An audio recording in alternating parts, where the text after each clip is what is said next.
Joan Hannington calls herself Britain's most notorious jewel thief.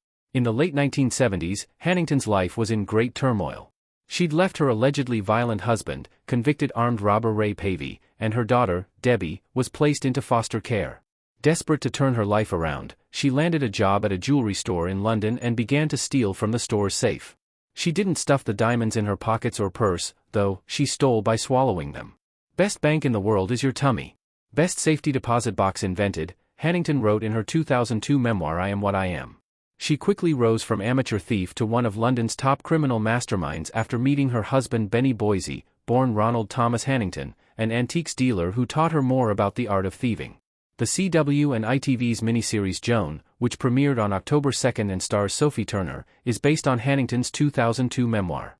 I took a lot of anecdotes from the book, but I really hope, and I think I did from Joan's reaction when she saw it, we capture the emotional truth of her as a character, creator Anna Simon, who worked with Hannington to write the screenplay, told Cosmopolitan. Here's everything to know about the real events that inspired Joan. Is Joan based on a true story? Yes. Joan is based on Joan Hannington's 2002 memoir I Am What I Am, the true story of Britain's most notorious jewel thief. Hannington was born in 1957 to working-class Irish parents. She was one of 6 children and lived in London's East End. She ran away from home at age 13 after years of alleged physical abuse at the hands of her father. At age 17, she married convicted armed robber Ray Pavey. Together, the couple had a daughter named Debbie. Hannington eventually split from Pavey, who had allegedly grown abusive, and Debbie was placed in foster care. Desperate to turn her life around and regain custody of Debbie, she got a job at a high-end jewelry store in London. Access to the store's safe presented a get-rich-quick opportunity. One day, I was sent to the safe at the back of the shop, where the CCTV cameras didn't operate, to collect some loose diamonds.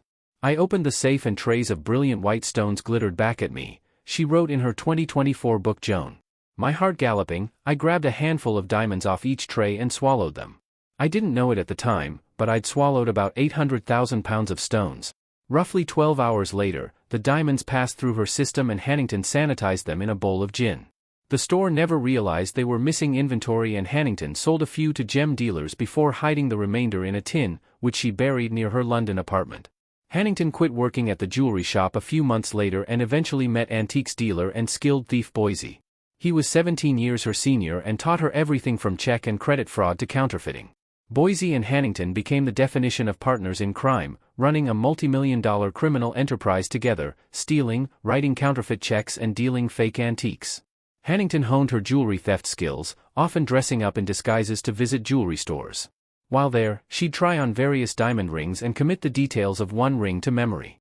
After having a counterfeit ring made, she'd return to the store and make the swap, faking a sneeze and swallowing the ring before handing the fake ring back to the sales assistant.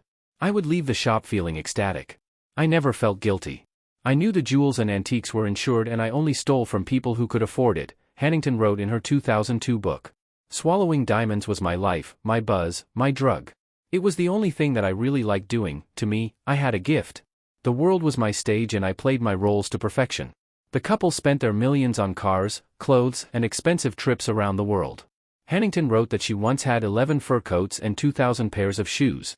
In 1980, at age 24, Hannington was arrested for using a stolen checkbook.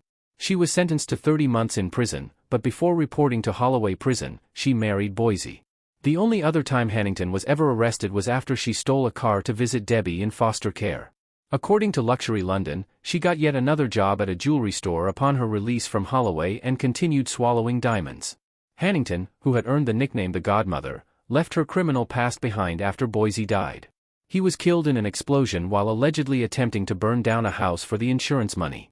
She decided to go straight for her son, Benny, whom she'd welcomed with Boise in 1987. I had more than enough money to last for life. I sold Boise's antique shops, cleared out my home and started afresh in Islington, North London, she said in a 2003 interview with the Scottish Daily Record, according to the Mirror.